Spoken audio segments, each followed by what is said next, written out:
আহল শব্দটা কোরআনের মধ্যে বহু জায়গায় এসেছে, হাদিস শব্দ এসেছে। আল্লাহু নাযালা আহসানাল হাদিস ওয়া মান আসদাকু মিনাল্লাহি হাদিসা ফালাআল্লাকা বাখিউন নাফসাকা আলা আসারিহিম ইন লাম ইউমিনু বিহাযাল হাদিসে আসাফা। আল্লাহর কালামও যেরকম হাদিস, রাসূলের হাদিসও কি হাদিস। দুটোকেই যারা মানে, দুটোকেই যারা পড়ে, দুটোর উপর যারা আমল করে, যারা অধ্যাপনা করে, যারা সমাজে ছড়ায়, যারা প্রতিষ্ঠার চেষ্টা করে, আর এর উপরে যত আঘাত আসে যারা সেগুলোকে প্রতিরোধ করে, তারা কারা? তারা আহলুল হাদিস। এতক্ষণ শেখ মুজাফফর বলে গেলেন অন্যের কি কি সমস্যা একামতে দিনের ক্ষেত্রে। এটা বিপরীত না বুঝলে, একদিক না বুঝলে আরেক দিক বোঝা যায় না। একটা সাইডে বলে গেছে অন্যের সমস্যা তো যথেষ্ট, আমাদের কাজগুলা কতটুকু সেটাও তো আবার আমাদের বুঝতে হবে। এজন্যই বোধহয় ভাতিজা দিয়েছে, এর উপরে আপনি একটু আলোচনা করবেন। এটা নতুন কিছু নয়, হাদিসে এসেছে। হাদিসটা অবশ্য আবু সাঈদ খুদরি রাদিয়াল্লাহু তাআলা আনহু থেকে বর্ণিত। তিনি যখন কোন যুবককে দেখতেন বলতেন মারহাবান বিওসিয়াতে রাসূলুল্লাহ সাল্লাল্লাহু আলাইহি ওয়াসাল্লাম, আমারানা রাসূলুল্লাহ সাল্লাল্লাহু আলাইহি ওয়াসাল্লাম আন নুওয়াসসি আলাইকুম ফিল মাজালিস ওয়া নুফাহহিমাকুমুল হাদিস। এই পর্যন্ত সহিহ। ওয়ান্তুম ওয়া আহলুল হাদিস বা'দানা, এটুকু যায়িফ, কিন্তু এটুকু ওইভাবে বলা যাবে না। বিভিন্ন আমি যতটুকু ঘেটে দেখেছি রাগ পর্যন্ত, এই পর্যন্ত সবাই বর্ণনা করে, এই পর্যন্ত সহিহ। হাদিস পড়া, হাদিস পঠন করা, হাদিসের বিস্তৃত ঘটনা। হাদিস বলতে আমরা কোরআনও বুঝি, হাদিস বলতে আমরা হাদিসও বুঝি, এবং দুটোই ওহী, দুটো মিলে যে ওহী সেটার প্রতিষ্ঠা আমাদের কাজ। এখন বলবেন যে এই যে সালাফিয়া মাদ্রাসা, তাই না, কি এটা আল জামিয়া সালাফিয়া বীরহাটা, তাই না, কেন করা হয়েছে? কেন করা হয়েছে এটা? এখান থেকে আলেম তৈরি হবে, এখান থেকে মুহাদ্দিস তৈরি হবে, এখান থেকে মুফাসসির তৈরি হবে, এখান থেকে তারা সারা দেশে ইসলামের জ্ঞানের বিস্তৃতি ঘটাবে। আহলুল হাদিসরা সারা পৃথিবীতে প্রথম থেকেই যারা আলেম ও মুহাদ্দিস, যুগে যুগে আহলুল হাদিসদেরকেই মুহাদ্দিস বলা হতো।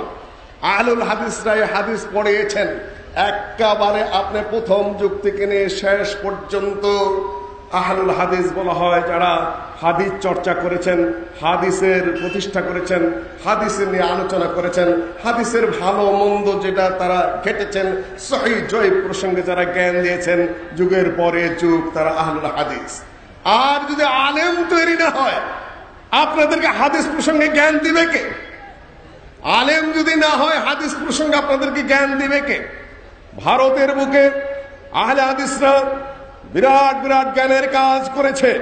জামিয়ার আহলে হাদিসের মাদ্রাসা সৈয়দ নজির হোসেন সাহেব ভারতের বুকে যে মাদ্রাসা প্রতিষ্ঠা করেছিলেন, এমনকি তিনি দিল্লির শাহ ওলিউল্লাহর মসনদে, শাহ ইসহাকের মসনদে বসে কম ও বেশি ৭৫ বছর হাদিস দর দিয়েছেন, এবং ১ লক্ষের অধিক মুহাদ্দিস তার একজনের হাতেই বেরিয়েছে। আমার কাছে যে লিস্ট রয়েছে তাতে এই বাংলাদেশেরই ১৫০ জনের লিস্ট আমার কাছে রয়েছে। ওনারা বলে থাকেন আহলে হাদিসদের কোনো আলেম নেই, আহলে হাদিসের কোনো মাদ্রাসা নেই।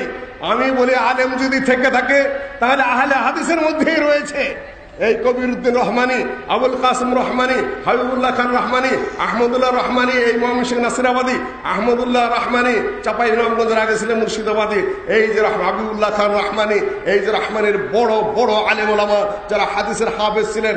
আহমদুল্লাহ রহমানি মুর্শিদাবাদী, তিনি অন্ধ হওয়ার পরেও কুতুবে সিত্তা 10 দিয়েছেন, তার কিতাব খুলতে হয়নি, খুললেও তো লাভ হবে না, তিনি ছিলেন অন্ধ। যাত্রাবাড়ি মাদ্রাসায় তিনি পড়িয়েছেন দীর্ঘ সময় পর্যন্ত। এখনো শেখ আব্দুর রাজ্জাক বক্তৃতা করেন, বক্তৃতার ধারাও আহলে হাদিসে পাল্টিয়ে নিয়েছে। যেখানে ফার্সি কবিতা ছাড়া, উর্দু বয়াত ছাড়া বক্তৃতা হতো না, সেখানে কোরআন এবং সহিহ হাদিস দিয়ে বক্তৃতা করেও যে মানুষ ধরে রাখা যায়, মানুষ শুনে, এই সিস্টেমটা দেশে কারা চালু করেছে? এখন সুরের প্রয়োজন পড়ে না, এখন বয়াতের প্রয়োজন পড়ে না, এখন কোরআন এবং সহিহ হাদিস দ্বারা আলোচনা করলে তারা বোঝে এবং তারা শোনে। ভারত উপমহাদেশে ইতিহাস তো আমাকে দিয়েছ অনেক রাত্রে, অত দূর পর্যন্ত আমি যাব না। একমাত্র নওয়াব সিদ্দিক হাসান খানি ৩০০-র অধিক গ্রন্থ রচনা করেছেন, তার অধিকাংশই আরবিতে। তার উপাধি দিয়েছেন ডক্টর ইসহাক। তুমি বইটা চেয়েছিলে, 175 পৃষ্ঠায় ডক্টর ইসহাক সাহেব, তিনি আহলে হাদিস মানুষ নন। ঢাকা বিশ্ববিদ্যালয়ের 1947 সালের থিসিসে বলেছেন, আওয়ার ইন্ডিয়ান সিউতি, ভারতের জালালউদ্দিন সিউতি হলেন নওয়াব সিদ্দিক হাসান খান। 300 অধিক। ফাথুল বয়ান, বিরাট তাফসীর। তারপরে আউনুল বারি, সহিহ বুখারীর ব্যাখ্যা গ্রন্থ, আর রাওদাতুন নাদিয়া ফি শরহ দুরানুল বাহিয়া, এটা একটা বিরাট উসুলি কিতাব। উসুলি ভাই এসেছেন, উসুলের উপর পিএইচডি করেছেন ডক্টর মনজুর আলাহি। আপনি যে রাওদাতুন নাদিয়া পড়বেন, তার যে ইজতিহাদি ঢং কতটুকু, নিজে যে কত মাসালা চ্যালেঞ্জ করে উসুলের ভিত্তির উপর ফেলেছেন, এর উপর একাধিক পিএইচডি থিসিস হতে পারে। ভালো করে এটা আপনি হয়তো পড়বেন, যেহেতু আপনি উসুলের উপর পিএইচডি করেছেন। এরকম আপনি যদি দেখেন, তাহলে দেখবেন যে 300-র উপরে বই তিনি একাই রচনা করেছেন ভারতের বুকে। আজকে এই মাদ্রাসাগুলো যেগুলো প্রতিষ্ঠিত হয়েছে, রাজশাহী নওদাপাড়া সালাফিয়া মাদ্রাসা, তারপরে আবার ওনারা একটা করেছেন কি ডাঙ্গিপাড়া জামিয়া সালাফিয়া প্রতিষ্ঠা করেছেন, সেখানে বুখারী দর্স হচ্ছে, এখানেও ইনশাআল্লাহ হবে। আলেম যদি না বের হয়, তাহলে শুধুমাত্র কেসা কাহিনী দিয়ে তো ইসলাম টিকানো যাবে না, প্রসঙ্গে উঠে না। আপনারা মনে করেন কয়েকজন ওয়াজ করে হুজুরে কিছুই না শিখলে এলেমের মধ্যে আলেম ছাড়া তো এলেম হয় না। শেখ বিন বাজ রাহিমাহুল্লাহর কথাই বোঝা যেত না, থ্যাপ থ্যাপ থ্যাপ থ্যাপ করতে করতে আওয়াজ। সারা পৃথিবীর সকল আলেম তাকে আলেম হিসাবেই মেনেছে, সারা পৃথিবী যার কাছে সারেন্ডার করছে। আল্লামা আলবানীকে আমি দেখিনি, তার বক্তব্য কোনদিন শুনিও নাই। পৃথিবীর শ্রেষ্ঠতম আলেম। আর এখানকার একটা বড় মাদ্রাসা, আমি নাম বলবো না, সেই মাদ্রাসা একজন ফারেক মুফতি সাহেব বলছেন, আলবানী লেখাপড়াই জানে না, জাকির নায়েক জানে কি? চিন্তা করেন তো, এইখানে দাঁড়িয়ে এই স্কুলের বিজ্ঞান শিক্ষক যদি মাইকের সামনে দাঁড়িয়ে বলে নিউটন বিজ্ঞানের কিচ্ছু জানে না, আইনস্টাইনের বিজ্ঞানের কোনো জ্ঞানই নাই, ওই ফালতুকে আপনারা কয় ঝাঁটাতে পিটাবেন তাই বলেন তো? নিউটনের বিজ্ঞানের কিচ্ছু জানে না, আইনস্টাইন কিছুই জানে না, মার্কনি কিছুই জানে না, পাস্তরি বিজ্ঞানের কিছুই জানে না, ল্যাবরেটরি কিছুই জানে না, জানে আমার এই প্রাইমারি স্কুলের শিক্ষক সাহেব। আলবানি কিচ্ছু জানে না, আমার কাছে ক্যাসেট রয়েছে, বিরাট মাদ্রাসা। আলবানি কিচ্ছু জানে না তাদের কাছে। আর মানে ঠিক না ব্যাঠিক, পাবলিক বলে ঠিক। সুরির সাক্ষী মাতাল একটা কথা আছে, বক্তাও যেমন শ্রোতাও তেমন। আলবানি কি জানে না জানে, তা পাবলিকের কি ঠেক বিঠেকের খবর কি? পাবলিক জানে নাকি, পাবলিক বুঝে নাকি কিছু? এই হলো শ্রোতা, এই হলো বক্তা।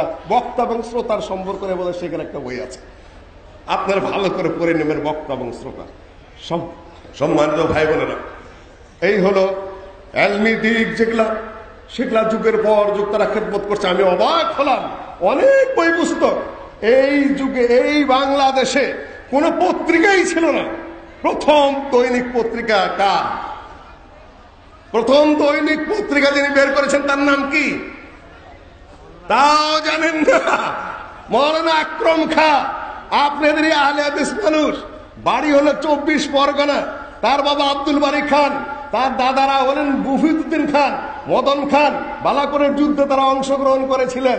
সেইখানে তারা যে দাওয়াতি কাজ করেছেন 24 পরগনার ওই সুবর্ণরেখা সোনাই নদীর পশ্চিম পার হলো 24 পরগনা হাকিমপুর, আর পূর্ব পার হলো সাতক্ষীরার বিভিন্ন অঞ্চল, পুরো এলাকায় আহলে হাদিস।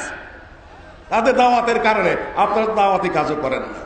এখন কি করবো, যখন প্রশ্ন করি তখন নীরব থাকেন, যখন বক্তৃতা করি তখন আমরা উত্তেজিত হই। এক অদ্ভুত ব্যাপার হয়ে দাঁড়িয়েছে। আমি মাঝে মাঝে গল্পটা করে থাকি, রাত মেলা হয়ে গেছে, শিখ আর পাঠান একটা বগির মধ্যে উঠেছে ট্রেনের, কোন লোক নেই। ইউপি গেলে এরকম ট্রেন ফাঁকা হয়ে যায়। যখন আপনি বাঙ্গালে যাবেন কিছু ভিড় আছে, বিহারিরা তো টিকেটই কারে না, অন্য সিটে বসে পড়ে।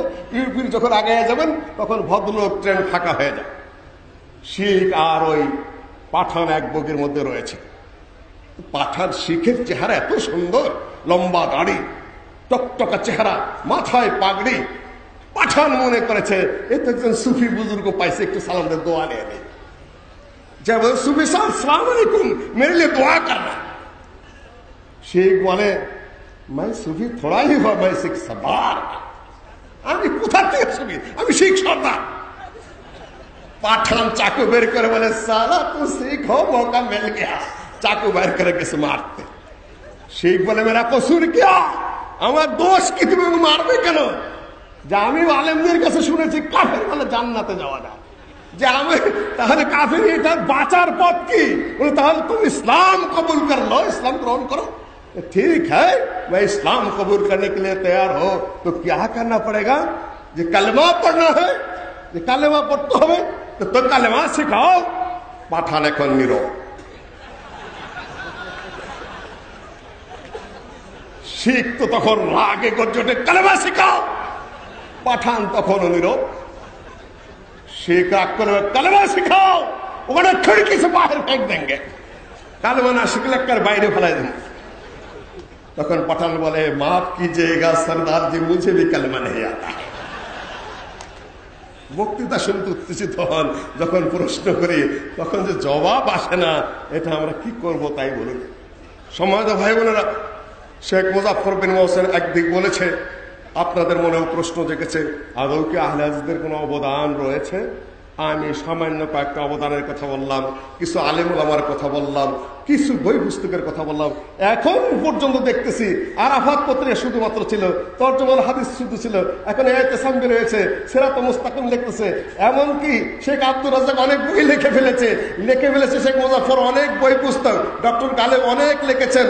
তারপরে আজকে দেখলাম আব্দুল্লাহ বিন আব্দুর রাজ্জাক 4-5টা বই আমাকে দিয়েছে, তার মধ্যে আলবানিকে ধরেও বই লিখেছে। শোনা ব্যাপার না, আলবানি কোন কোন রায় থেকে নিজে ফিরে এসেছেন। আমার কাছে এই হেডলাইনটা ভালো লেগেছে, যদি আমি এখনো ভিতরে পড়ি নাই। কেন আলবানি সাহেব একটা হাদিসরা যখন আলোচনা করেন তখন মনে হয় যেন মাসআলাটা বোধহয় ঠিক নয়। আমি অনেক জায়গায় দেখেছি, কিন্তু কথা তা নয়, উনি ওইরাও একটা সমালোচনা করেছেন, কিন্তু মাসআলা বাতিল হয়নি, মাসআলা অন্যরাও একটা প্রমাণিত। কিন্তু অনেকে ভুল বুঝেন, আবার অনেক মাসআলায় তারাজু করেছেন। ইমামের হোসেনের সূরা ফাতিহার মাসআলার বিষয় করে বিশেষভাবে যে দলিলের উপস্থাপনা সেটার বিষয় রয়েছে।